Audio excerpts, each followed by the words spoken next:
প্রিয় নেত্রকোনাবাসী, আশা করি ভালো আছেন। সবাইকে আসসালাম। প্রিয় নেত্রকোনাবাসী, আমরা সারা দেশে জাতীয় নাগরিক পার্টির পক্ষ থেকে জুলাই যোদ্ধাদের নিয়ে প্রত্যেকের দুয়ারে দুয়ারে যাচ্ছি সংস্কার, বিচার এবং নতুন সংবিধানের দাবিতে। কারণ বাংলাদেশে আমরা মনে করি, যদি আমরা একটি নতুন সংবিধান গঠন না করতে পারি, তাহলে বাংলাদেশে খুনি হাসিনা এবং ফ্যাসিস্ট সরকার বারবার ফিরে আসবে। আমরা মুক্তিযুদ্ধ যে হয়েছিল আমাদের, সেখানে যে তিনটি শব্দ ছিল সাম্য, মানবিক মর্যাদা এবং ন্যায় বিচার, এই তিনটি শব্দকে আমাদের 72 সালে আওয়ামী লীগ একদলীয়ভাবে তিনটি শব্দকে বাদ দিয়ে তাদের পরিবার ভিত্তিক, তাদের দলীয় ভিত্তিক একটি সংবিধান বানিয়েছিল। এবং এই সংবিধানে ভারতীয় এজেন্ডা বাস্তবায়নে তারা গত 50 বছর ধরে বাংলাদেশের মুসলমানদেরকে নিপীড়ন করেছে, আলেম সমাজদেরকে জঙ্গি তকমা দিয়েছিল,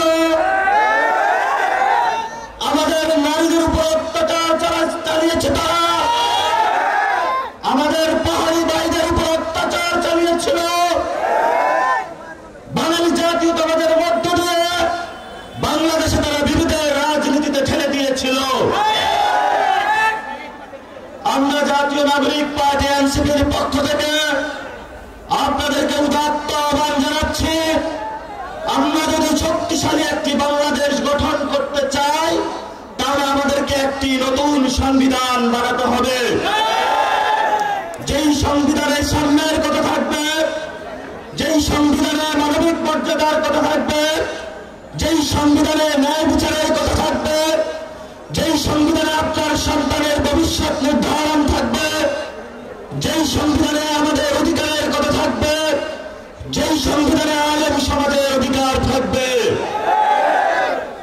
আমাদের অসংখ্য ভাইকে শহীদ করা হয়েছে, তারা বিডিআর হত্যাকাণ্ড ঘটিয়েছিল, তারা শাপলার ম্যাসাকার ঘটিয়েছিল, তারা বিএনপির অসংখ্য নেতা কর্মীর হত্যাকাণ্ড তারা ঘটিয়েছিল, জামাতের অসংখ্য নেতা কর্মীকে তারা গুম করেছিল। এই সকল হত্যাকাণ্ডের আমরা বিচার চাই।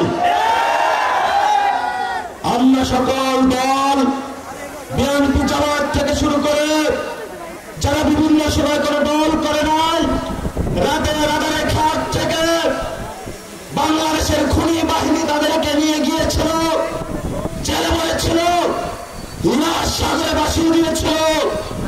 আমরা তাদের বাংলার মাটিতে বিচার করব ইনশাআল্লাহ। আপনারা জানেন,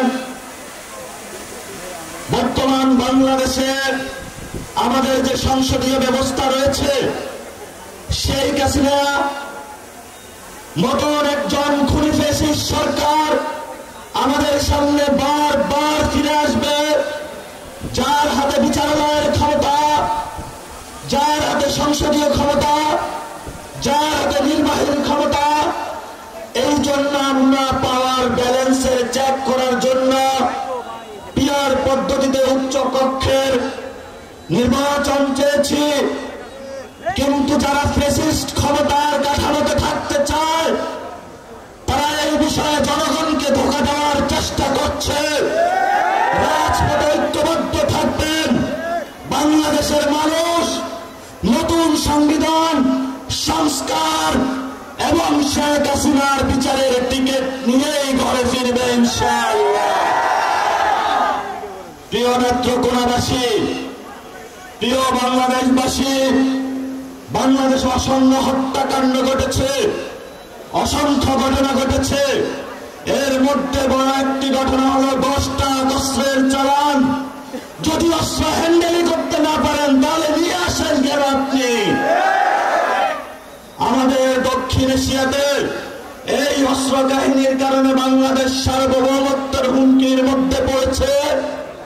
অসংখ্য মানুষের জীবন বিপন্ন হয়েছে, পার্শ্ববর্তী আঞ্চলিক সংঘাত বিরাজ করেছে।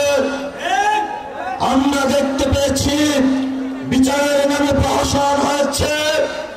আমরা ভবিষ্যৎ বাংলাদেশে যারা সরকারি প্রশাসনে রয়েছেন, রাজনৈতিক চেয়ারে আসবেন, তাদেরকে বলতে চাই, ভবিষ্যৎ বাংলাদেশের সার্বভৌমত্বের উপর আঘাত আসে এমন কোন অযাচিত সিদ্ধান্ত আপনারা আর নিবেন না।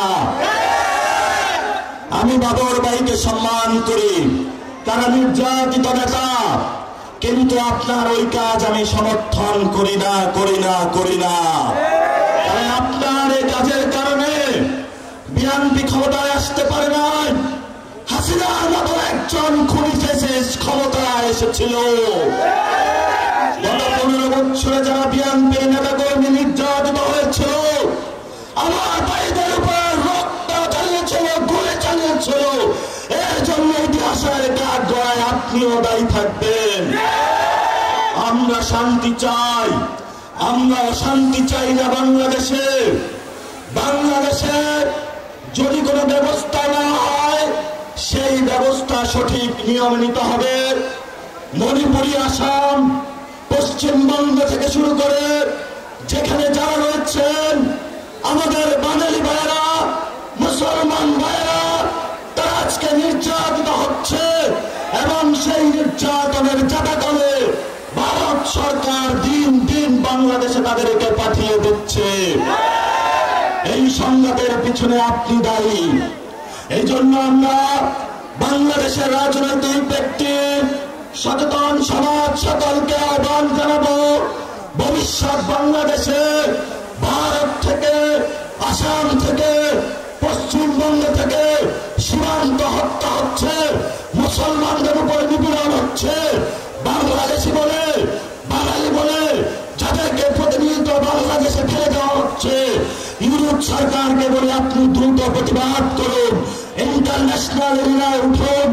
আপনি যদি এই প্রতিবাদ লিপি না পাঠাতে পারেন, আপনার লেজিটিমেসি বাংলাদেশের মুসলমান, বাংলাদেশি বাঙালিদেরকে ব্যর্থতার দায় হিসাবে নিরাপত্তার জন্য আপনাকে ইতিহাসের কাঠ গড়ায় দাঁড়াতে হবে। এমাত্র কোনাবাসী কথা অনেক বলেছি।